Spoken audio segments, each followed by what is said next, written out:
fans in the audience. That's very exciting. I see that when one suggests to organize a round table, he really gets a round table. That's a very good sign. I suggested that there might be a moment to discuss about teaching semiotics, or even better, teaching with semiotics.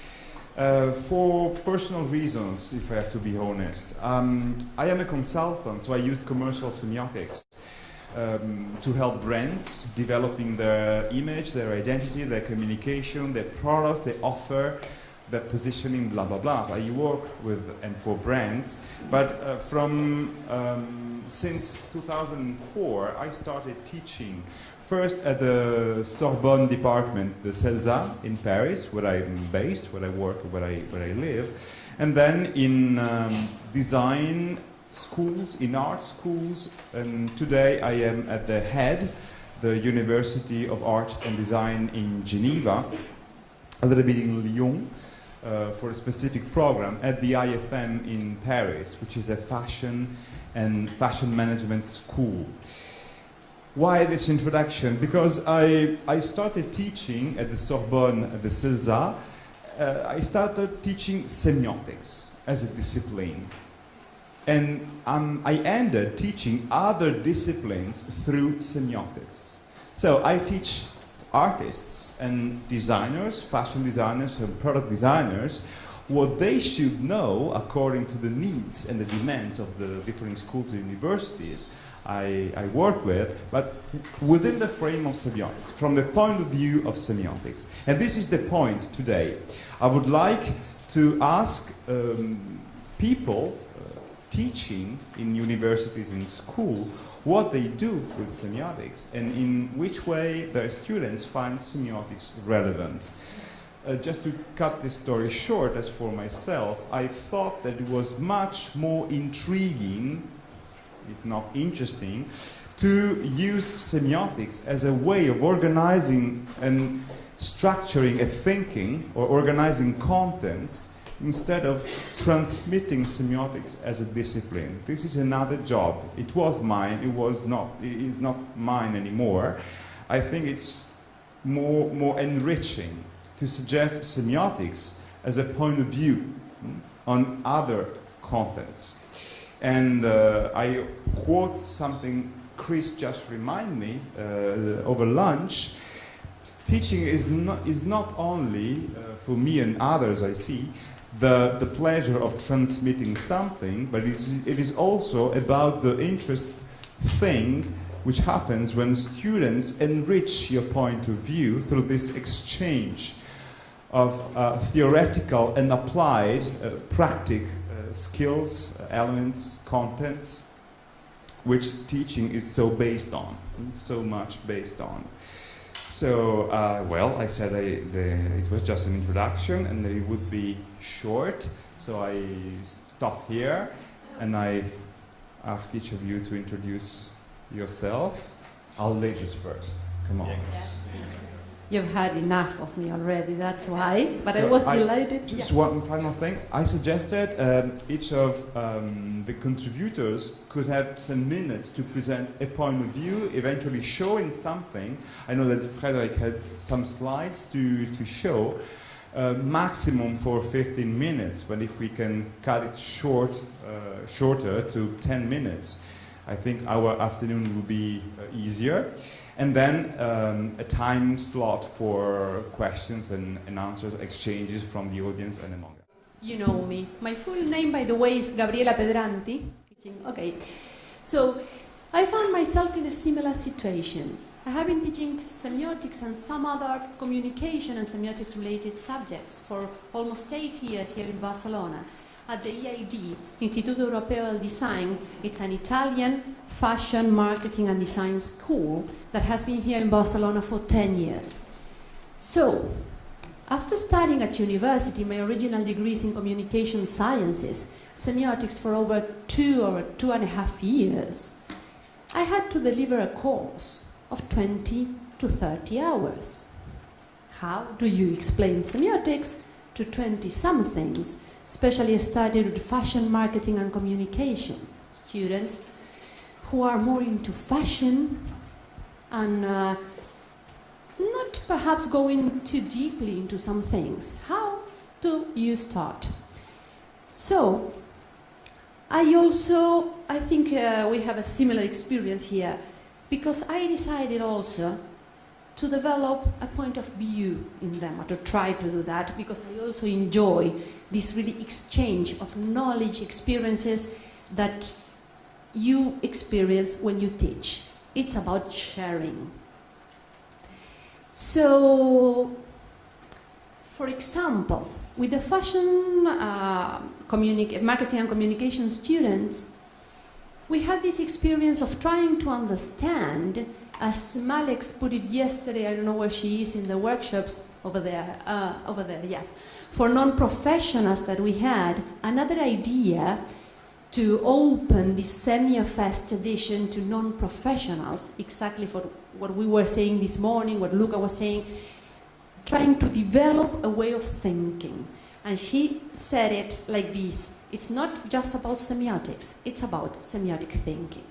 So I totally agree with this idea of at least trying to show them the things under some other light, and trying to help them make the right questions instead of finding the answer.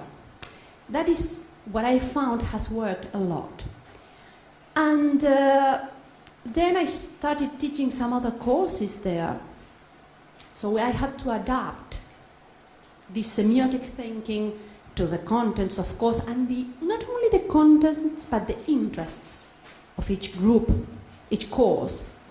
And I found in business design, that is what I also teach there, that is an alternative to traditional business school, you know, from design thinking, more flexible ideas, and really a certain way of communication, problem or company problem solving, that they really enjoyed it, and really went on asking the right questions. And I have a short thing to tell you about, and I'll finish with this. It's a story, something that happened in the class that made me think they got it. We had a boy from Mexico and a girl from Iceland. That's a big advantage I have.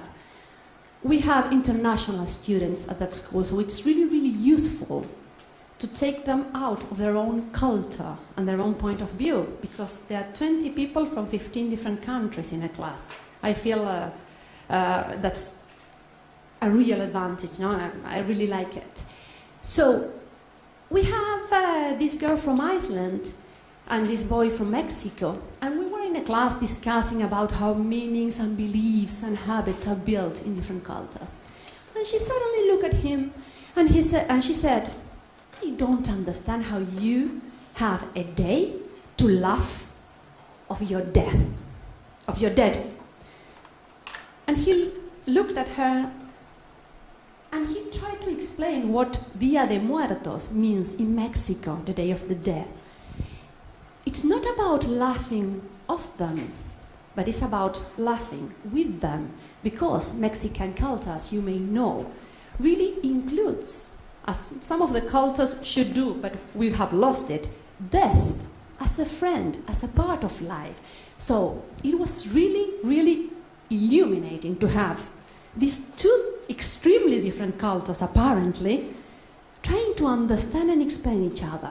After a hot discussion, it was strong, long, and everything, finally, the girl from Iceland said, "Okay, my mom, who is not nuts," and she made a point about this, "who is not crazy, talks to elves."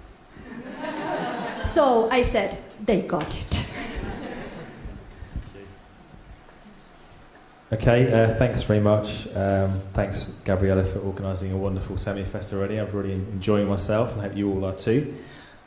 Just on the topic of teaching semiotics, just wanted to say two things, make 2 points. One is that about semiotic thinking, and it's something that I Oh, sorry, yeah. Just to get a frame. Yeah, sure, okay. So I teach a course called Brands and Meaning at University of Warwick in the UK, and essentially it's a course that's designed to help apply, or to understand how you apply semiotic thinking to dissecting brand meanings and how you can help brand owners manage those meanings better. And it's sort of basic semiotic theory and sort of sociology of branding and how it's developed. The two things I wanted to say was, okay, I'll start with the course. The course essentially is assessed by 80% written assignment. 80% of the mark is on the basis of the written assignment, but I also get the students to do a group assignment, which is, I asked them to, in teams of 5 across 6 weeks, to do some qualitative research and do a category analysis and then create a new brand. And the work this year has been great. Anyone's interested, I can send you a blog post on what they came up with. But there were 3 of 5 groups came up with fantastic ideas. One of them, their task was to rebrand Manila in Southeast Asia. It's kind of often known by internet travellers as sort of the shithole of Southeast Asia. Sorry, I hate to say that. If anyone's from Manila, I apologise, but has got a bad rep compared to some of the other cities. So how do you rebrand it? City branding. Another one was to launch a new sort of travel brand, and the third one was to create an artistic residency in the demilitarised zone between the Koreas called DMZ. And the logo they created was amazing. So for me, as Luca was saying, seeing people actually being forced to create using semiotics and taking people through their reasoning. So for me, semiotics in brand creation is about non-instinctive, or explaining the instinct, being able to explain why you do what you do, rather than just kind of saying, because I'm creative. And that's what I know a lot of brand owners are very frustrated with, having creatives throw stuff at them with no rationale. So that was really good. One thing about that course is it's quite nerve-wracking. I've done it 2 years. And my philosophy on these courses, I think of it like design thinking, like prototyping. So every year is a new prototype, and the idea is it gets better. But there's always things, and I usually discover what's wrong when I get the essays back for 2 reasons. Either because what I've taught them is garbled, and I think maybe I could have taught it better, or so this year it was things like post-structuralist semiotics. I hadn't taught it, and someone used it. I thought, whoops. They're probably thinking, why didn't this guy teach it? I had to find out myself through my own research. Or, it's that kind of stuff. Obviously, it's only 10 weeks, but... So that's my philosophy on my course. But just on a wider point, semiotic thinking for me isn't just about theory. I think theory is overplayed in terms of what semiotics is. Yes, it's important as an underpinning, but I see like aptitudes, it's a certain aptitude, and that's what semiotic thinking is for me. So things like pattern recognition, being able to see patterns, curiosity, being inquisitive, bandwidth for detail, being able to go to a gallery or read a book 5 years ago and then be able to call that to mind and bring it out and make it relevant to a project. Obviously intercultural sensitivity if you speak languages, or at least if you're just open to understanding other cultures, like Gabby's anecdote. I think that's really helpful. So it's not just saying, oh, I know Peirce, I know Saussure and Eco, therefore I'm a semiotician. No, because that knowledge can just lie like a deadened sediment in the brain. It's not going to do any analysis in and of itself. You need to bring it alive. And it's only these aptitudes that bring that alive. That's my understanding of it. Now, obviously, there's another level for me, which is the pathology of semiotics, and that is that I do think there's a pathological nature to being a semiotician. I think that most people that do that will recognise agitation, as Alex Gordon said last year, a restlessness with superficial interpretation. You always want to dig deeper. You have a compulsion to decode. You ever been on a public transport system, you find yourself decoding and interpreting advertising, you'll recognise this instinct. And I think that's not really talked about. There is a sort of pathological aspect, which is why I think the Semio-Freak t-shirt is great, because it kind of makes us feel like we can talk to people about our pathologies. It's a bit like the Sixth Sense. But so that's my thinking. Just to say, so my thinking is that theory does sit in the middle, but I think there's aptitudes in pathology, but a good pathology, like a kind of like Spider-Man, kind of one of these superheroes that has a bad thing happen to them, but they use it for good. That's what I kind of see it as. That's my thoughts on semiotics and teaching. David? Thanks. Hello? Is that working? Yeah, okay. 1 second. I'm David Oswald, or David Oswald, actually, from Germany. I teach mostly interaction design and things like data visualization or information design. Not probably the key area for semiotics, No, I use it, and often in a rather unorthodox way, probably for hardcore semioticians. So I sort of, in an eclectic way, just grab concepts that I can use for visual communication purposes. And right now I try to look at use processes, so aspects like usability of digital products, with semiotic concepts. My talk in the afternoon will be about that, so I can cut that short. Maybe I think that semiotics in the design community, at least in Germany, have an image problem, and that's probably related to the history, how semiotics came into design. In Germany, it was in the 50s and 60s, in the quite famous Ulm School of Design, where design sort of detached from, or emancipated, is that a word, from art, and said, okay, we are an own discipline, we're different from art, in a contrast to the Bauhaus. And there was a huge movement towards scientification of the design process, comparable to in the British design community, that was the design methods movement. So, and in this historical context, semiotics were introduced in that school to better understand visual communication and verbal communication processes. And sort of with the sort of decline of this semiotic approach to design, that so in the 70s and 80s, design moved away from that, got more marketing oriented and more involved into emotional aspects. Semiotic has this image of being scientific, rational, very engineer-like, and mainly based or good for analysis, but not for creative synthesis. So that's sort of the image problem I see, and the design community, especially the product design community, moved towards different disciplines like cognitive psychology. Concepts like Gibson's affordance are popular there. I see that the Persian firstness and index conception is actually very close to that. It was like 70 years before that.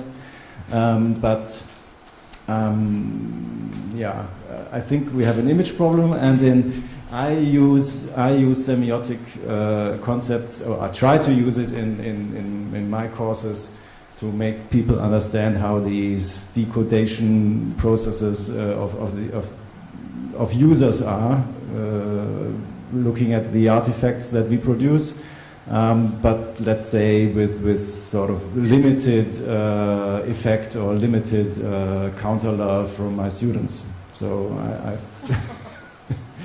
it's a bit hard to squeeze it in there. So I think that's enough for now. Thank you. My name is Fredrik Ophir. Nice to see you all again. I was here last year in London. I am a product designer, and so I come from that background of people, visual thinking people, who, to start with, I did my work, my design work. I did not think in an analytical way as a semiotician at all, and I didn't understand that at all either. And I do agree that semiotics in the design community has a bad reputation or an image problem. I think that the problem that I want to highlight is when visual thinkers and verbal thinkers try to communicate, we have problems. And as a designer, I don't trust someone who says to me that states that and describes in a rational way that this is good design, or this has a certain quality. I don't trust that. I trust only my own intuition, and I don't even trust my own kind of verbal reason. And I think this becomes a problem because it becomes a distrust between designers and more analytical people. That we as designers don't really, we don't trust you because I mean, what you tell me when you analyze something, it's something that I already knew intuitively. You just explain it. And to me, most of the design students feel like that. I teach design students as well. I mentioned that at some design schools in Sweden. I would like to show you some slides. Try to elaborate on that if I have time. Do you think I should do that? Okay. Yeah, that's me. Visual design thinking. Design thinking is kind of a cliche term, but I'm going to talk about the visual design thinking part. Next slide. Okay. This is some stuff that I've been thinking of a lot, and so I tried to make 2 slides just to compare visual thinking and verbal thinking. According to behavioral psychologists, this guy is called, his name is Niklas Törneke, Swedish, kind of guru in that business, and coined some, he's kind of broken up language into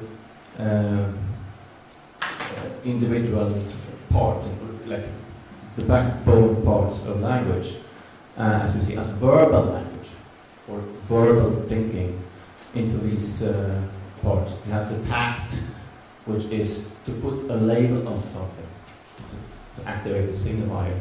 You have the man, which is some type of behavior control by motivation, like that you try to activate something. And then you have the echoic behavior, which is kind of typically when a child is learning a new language, you have to repeat something, and when you're in a learning situation, you often repetitively say things over and over again just to learn. And then you have the intraverbal behavior, which is about the languages that you have, something that you have learned before in language. Let's say that if I say 1, 2, 3, 4, and then you say 5, that type of behavior. And then you have something called autoclitic behavior, which is more about making nuances and modifies the relation to the kind of label that you say as a good to something. Okay, this is about verbal thinking. What about visual thinking? If you try to apply this on visual thinking, would that be possible? What would happen? You will have next slide. Is it possible to have the visual tact? I don't think it's possible, because as soon as you put a label on something, you kind of switch to a verbal thinking mode. So that means that when you're thinking visually, you don't put labels on things, and therefore you don't give them names in the visual thinking mode. But what you do is that you kind of you have selective attention for what type of image that you want to use as inspiration. Like if you're a designer and you want to kind of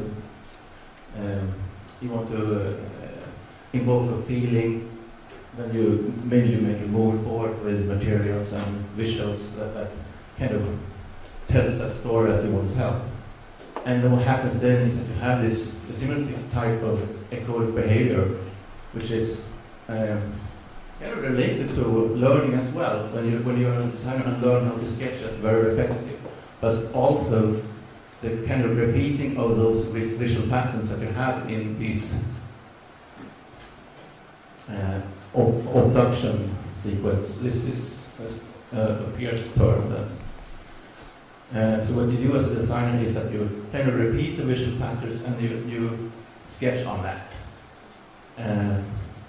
And then what you do here is that you have the counterpart of the verbal thinking, the visual intraverbal behavior, is that you kind of expand those patterns by applying gambits or stuff that you have learned, that you have intuitively in you when you have worked as a designer before, that you have from previous visual experiences, or if you're a designer, it's the design experience.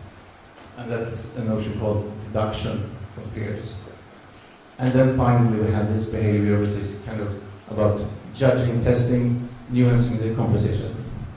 So you can see here that there is many similarities in between those type of thinking, but also the biggest difference is that you don't have this, you don't put labels on things. And I think that's what causes the problem. You can take the next one. So, visual creativity tends to be kind of overshadowed and inhibited by verbal thinking. If you think verbally, it's much more difficult to think visually at the same time. You have to do it at different times. And you have to train to alter between those modes. And verbal thinking, it kind of distances from the visual truth also, and shields us. And the visual thinking, on the other hand, is something that requires privacy. You do it yourself, and you can't share it with others while doing it, until you draw the sketch, of course. And so therefore there's trust between visual and verbal thinkers. Next slide. Okay, so what can we do about it? I think that we can train designers to rapidly alter between visual and verbal thinking. I think we can develop a verbal language that designers are more comfortable with than the language of semiotics, for example. I think we have big problems with the lingo part. And we can develop design tools that are actionable, that is visually actionable for designers, not only for simulations. I don't have time to go into more detail, but that's kind of my thinking in this part. Thanks. You're welcome. So, I kind of expected this, but your contributions confirm it. One common point among everything you are witnessing about is this apparent, I hope, conflict between what semiotics is, rational, discipline, and intuition, creativity, and whatever else on this side. To be honest, it was the strongest and the biggest obstacle I encountered when I switched to teaching theoretical semiotics, to teaching applied semiotics to designers, fashion designers, and fine artists. And in fact, it became the most precious element and the most precious ground to develop my teaching programs. And actually what happened is my students and myself, proceed through a sort of double speed program, a sort of round-trip logic with moments of full intuition, creativity, and viscerality, if you can say this. And then moments in which all this is reabsorbed into a sort of, let's call it structure. And this is what we call this morning, during the second exercise, a backbone that semiotics offers. The idea that intuition is the most precious thing ever when you are a designer, for example, and it's not because you use semiotics that intuition should be deleted or avoided, forgot. On the contrary, it has to nurture the designing process. It is the basis of the designing process. The only thing we could try to do, is to try to order what comes out of intuition and free creativity, unstructured creativity, which happens by moments in the programs I'm following, into something which can be replicated, adapted, developed, done the same way, or totally altered. If you don't know the hierarchy of the different elements in this, magma, creative magma, if you don't know anything about hierarchy, you cannot do this. You cannot even answer the demand of a brand asking, we want to apply exactly the same strategy and the same axiology, the same values, the same strategy, using totally different codes, superficial elements and deep elements to cut it short and to make it even too simplistic. So something which hasn't to change, what I call the strategy or the values, and something which has to change, the superficial codes. If you don't know anything about hierarchy structure and this famous backbone, it's quite hard to do this only through intuition. And I just would like to ask you if you have the same obstacle to face, the same problem with your students, and how you go through it. How you pass through it, if you have something to say. Apparently yes. Okay. I don't know if I want to answer your question, really. Okay, thanks.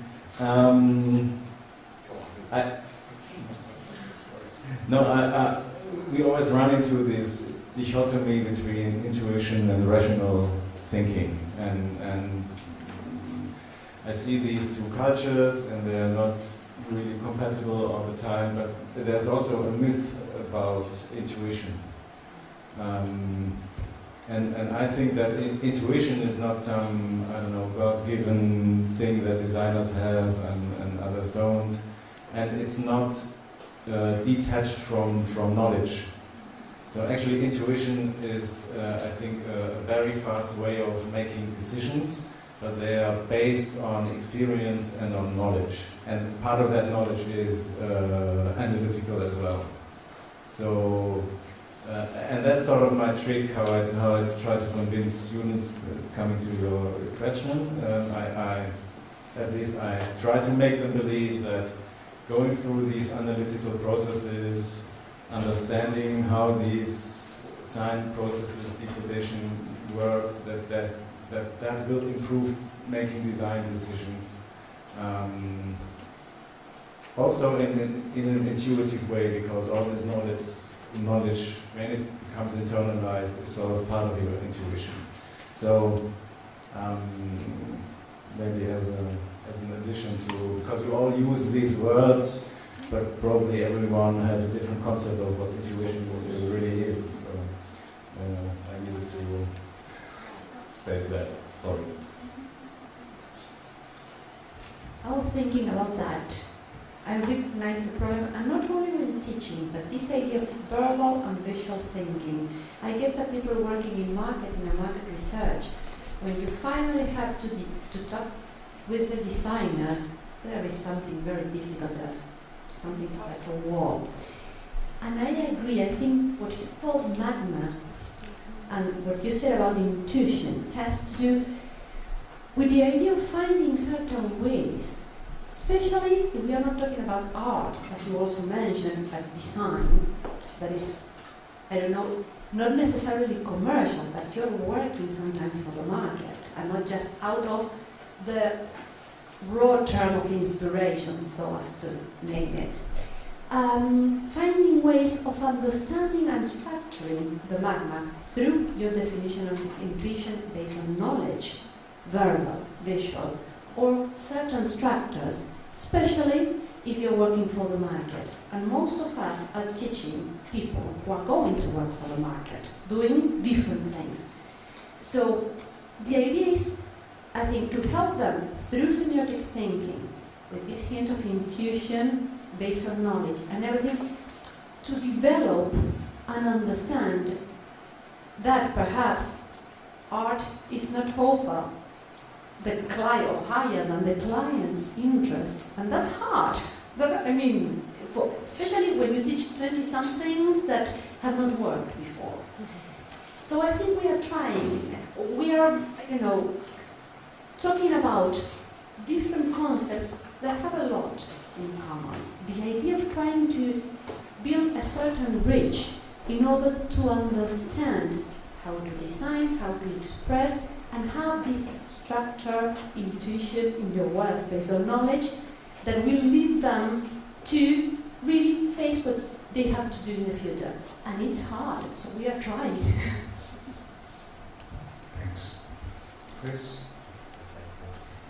I guess all I'll say on the subject is just to reiterate what I said around the course I teach at Warwick. So I thought it was really important, given that, I think there's been a big change in the UK in the sorts of the background of semiotics students. That I think postgraduate students, and I'm teaching a course in global media and communications. I also teach a module on that course. There are other courses on that course, other course modules like creativity and entrepreneurship and marketing, media, etc. But essentially, I would say sort of 30 years ago, undergraduates doing English literature or philosophy or art history would be coming and maybe interested in semiotics. Now it's people doing design, marketing, and it's far more people. And give that combined with the fact that universities have become more university education has become more commoditised, and a lot of university students are more like customers. They expect customer service. They want certain things from the course for their money. I think education has to change to meet that. And I think one of the practical things is what can you do with this? So that's why the course I structured deliberately to have 20% mark based on a group project. And for me, I agree with what's been said on instinct and two things. One, Damasio and people like that have shown how vitally important emotions are to making any decision. If your emotional brain is damaged, you can't make decisions. That's how important emotions are. But on the other side, it's really important to recognise that. I've got what I was going to say now completely. It's gone out of my head.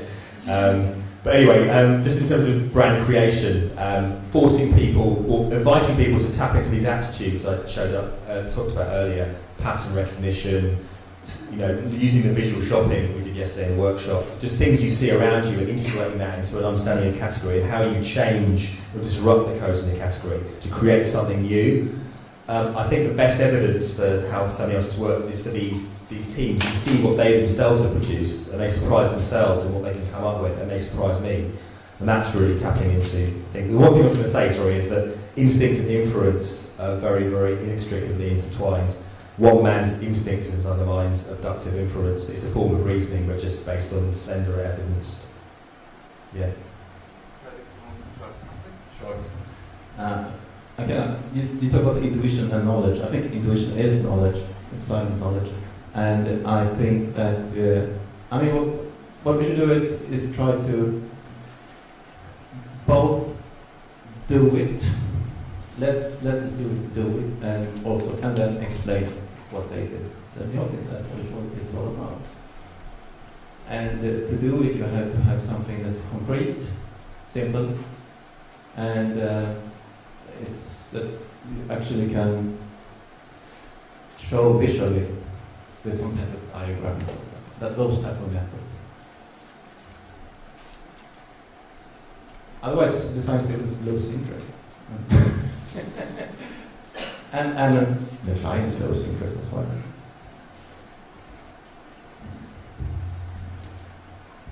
This is not a question, this is maybe a complementary answer. We shouldn't forget that semiotics is not an historical discipline being stuck in the past and reused today as a compact, finished and boxed methodology. Semiotics is changing all the time, and in order to face these issues, these questions, I looked a little bit farther what I previously had done, and bumped into very interesting contributions from, for example, Andrea Semprini on the Italian side, Jacques Fontanier on the French side, but the list could be longer, of, let's say, new semiotical, more recent semiotical approaches dealing with, overtly, expressly dealing with what semiotics had since ever huge problems with. I mean, supports and corpuses which are not verbal, visual, linguistic or objectual. Semprini integrates ethnomethodology and Gibson's affordances theory, for example. Fontany, sensomotricity, I don't know if the term is correct in English. So, methodologies, skills for analysis, much more oriented to what is sensorial, corporeal, and linked to a very vague term, I understand, which we could summarize by experience, embodied experience. So interesting models or sketches of models start to be available, and students actually found a real difference between the application of a generative model from Grimace, for example, which is already quite sensorial in quotation marks, and the application of models suggested by authors like Semprini or Fontany. Which brings another, maybe the last question. I would like to know if you have an idea, clear or not, of how your students use then semiotics. Do they keep it as a tool? Does it find it useful? Is it something you use to teach, or they use to go further than the context of teaching, learning, school, and whatever else? What's the role of semiotics in their activity?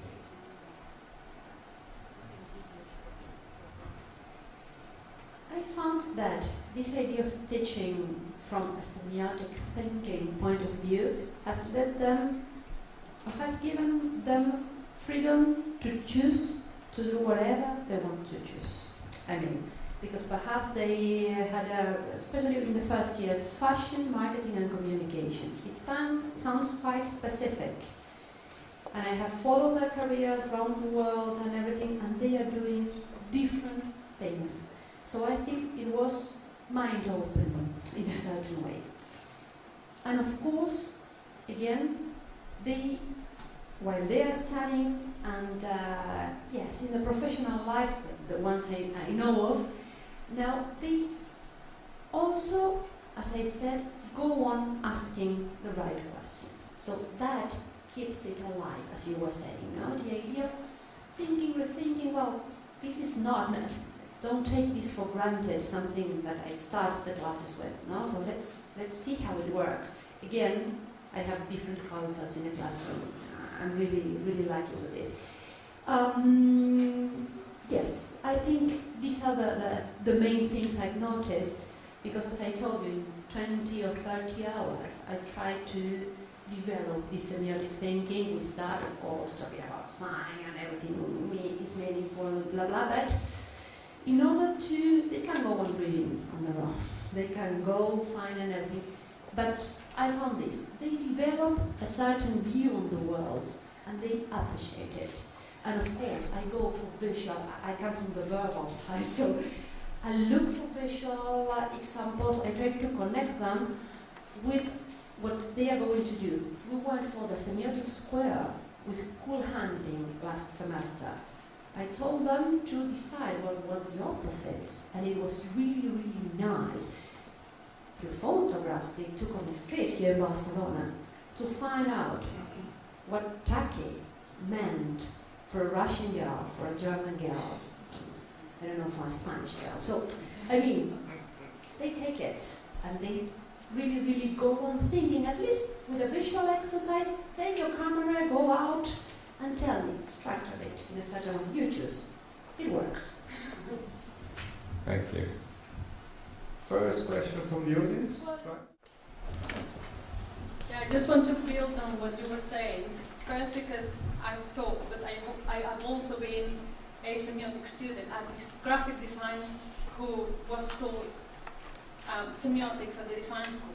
And I think what gave me as a, as a recap, and as, to explain a little bit what happens on the other side, is that first it gives you a sort of semiotics mindfulness. if you want, that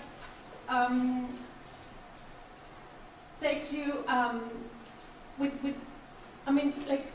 allows you to stay with your eyes open for longer in the creative process, if not for the whole creative process. And that only gives you the ability to retell what happened, how did it happen, and why you were doing what you were doing. And in relation with the freedom, I think the freedom is also about being able to feel empowered of having support evidence, to go with your whatever you have decided right till the end, because you know exactly how to do it. Now you know how to articulate it, explain it. Well, I was listening to Frederick talking about this life of designers and talking to theoreticians. I come from a design background, and I remember talking about the same issue with other designers, why they hated semiotics so much. And they were saying, the first thing they were saying was basically, we don't understand what they're talking about. Thinking about that, I was starting to develop ideas about how can I create tools to communicate with them and talking the language of designers. And I'm not saying here that every single semiotician needs to become a designer. I'm just saying this kind of knowledge, having knowledge of the terminology, having just a simple idea of what designers are looking at and the way they look at things, because that could help to bridge, that, or help closing that gap. That sometimes we think, I feel that in the middle, because of course, being a designer working in semiotics is kind of where I am. But what I found is that thinking about talking the same language, like color palettes, or typography, or compositions, or visual grammars, even if you know the basic concept, then you can create conversations. And it's about creating that conversation that we need to bridge the gap, because otherwise we will continue having the same, verbal, visual, and then we will never do it. So that's my point. Can I respond? Yeah, I think there's a problem, and that is that we as designers, we don't have a language. We don't have a verbal language, adequate, precise. But then we can't even talk. Well, that's the reason why they loved semiotics. When you explained with the language, exactly. When you speak with the language, what you've done, like this design, and because this is the intuition that comes when you design. But with someone else, because they know your language, and you can say, so what you're doing here with your own, the design words, that creates a communication. It creates a dialogue.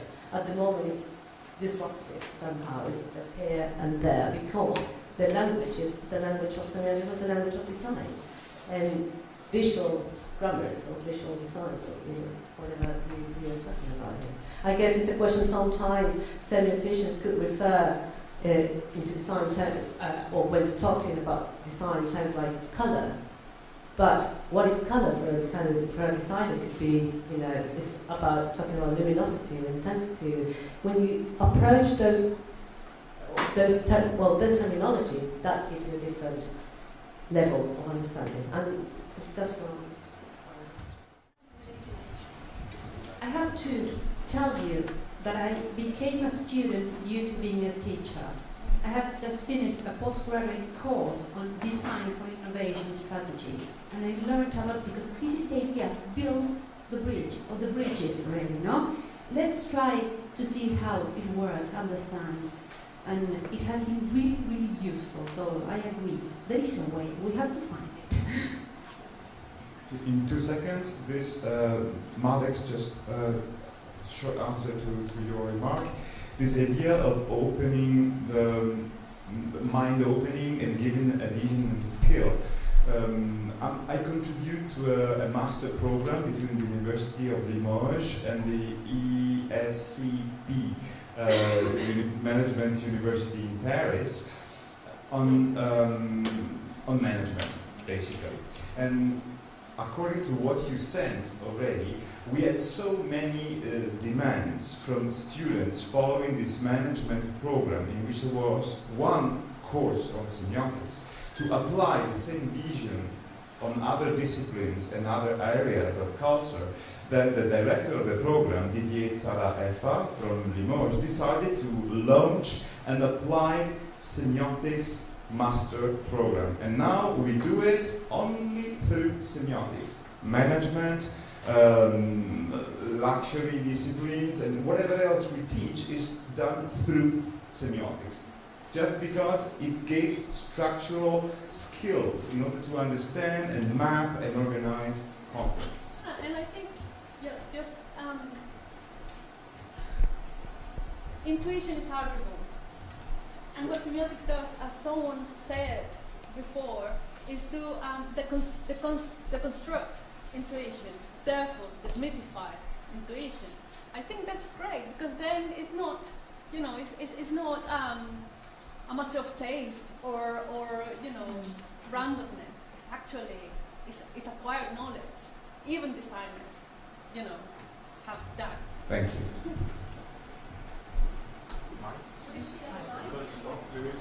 We keep one.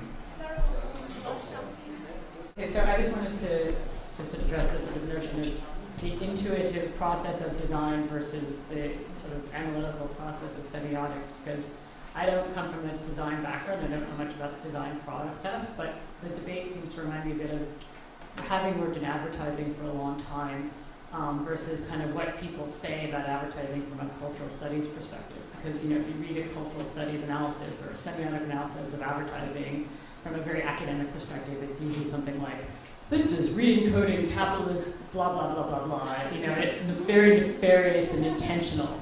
And usually, if you've worked in an agency, it's some creative guy that's like, this is fucking cool! Or, clients like, my wife likes that one. And it's the most random way that things are developed.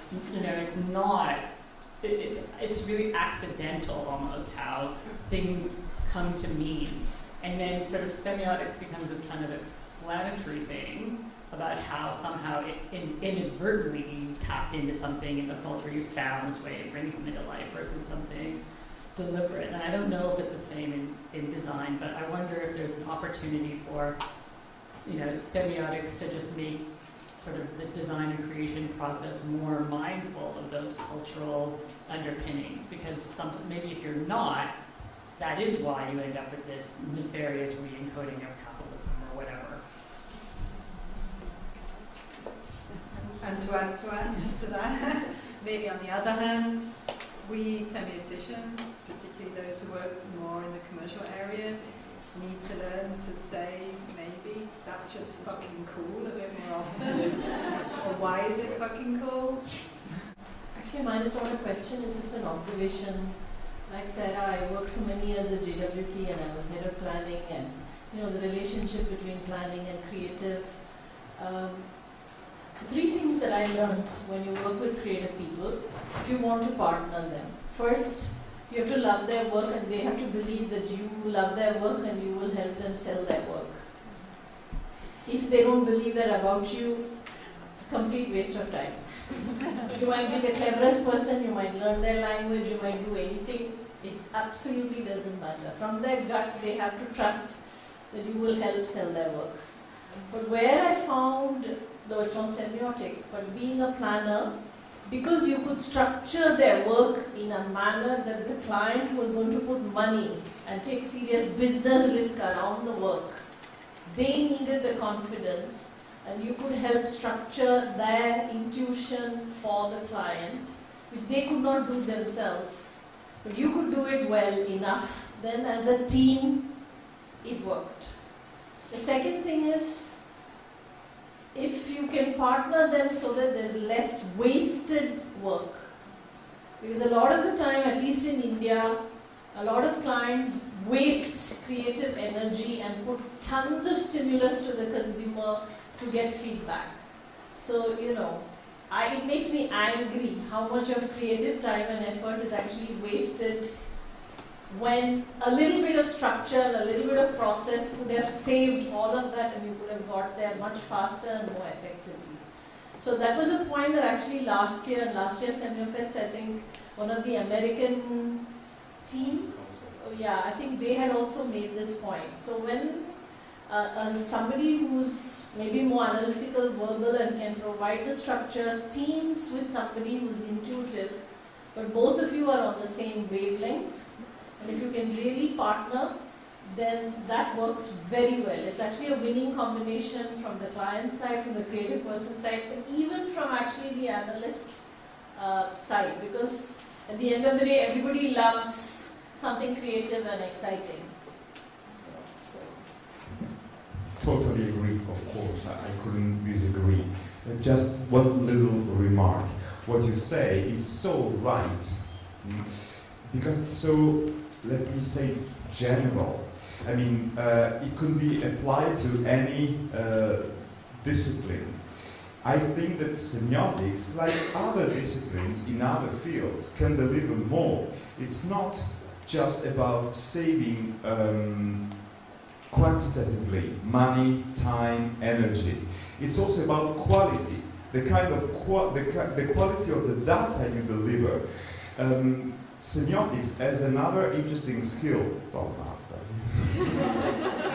Another interesting feature and aspect. It is an integrative discipline. It can absorb from anthropology, sociology, and in a way transform all this into semiotics.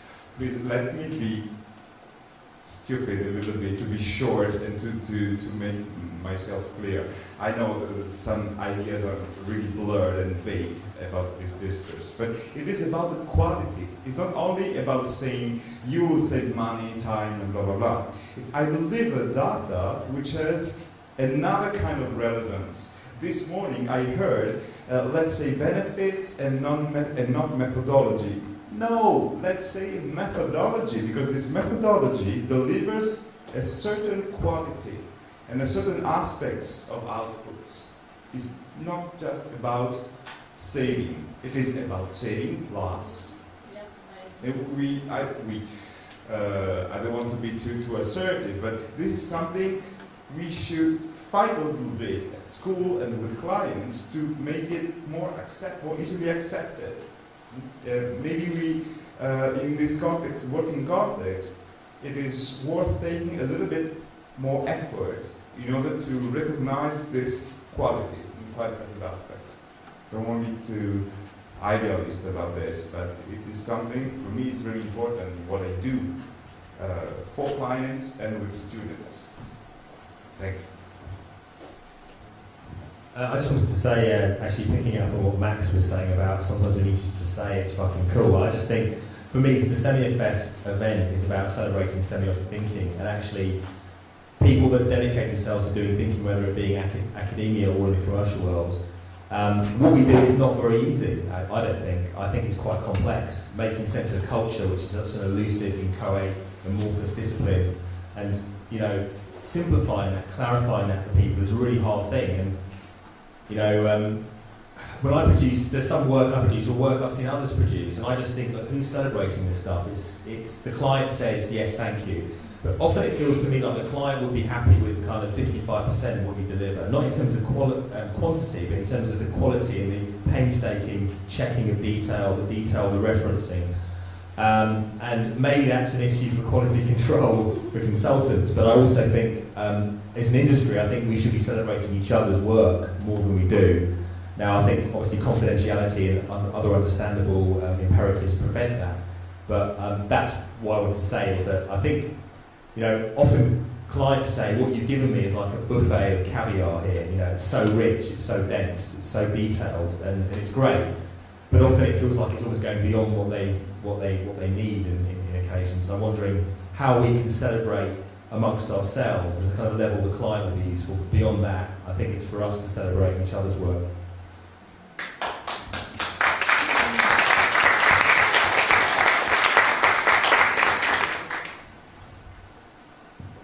Yes, we should conclude. Well, thank you, everybody. This is only the beginning, so maybe we'll have opportunities to share more about these topics. And thank you for listening. holding together.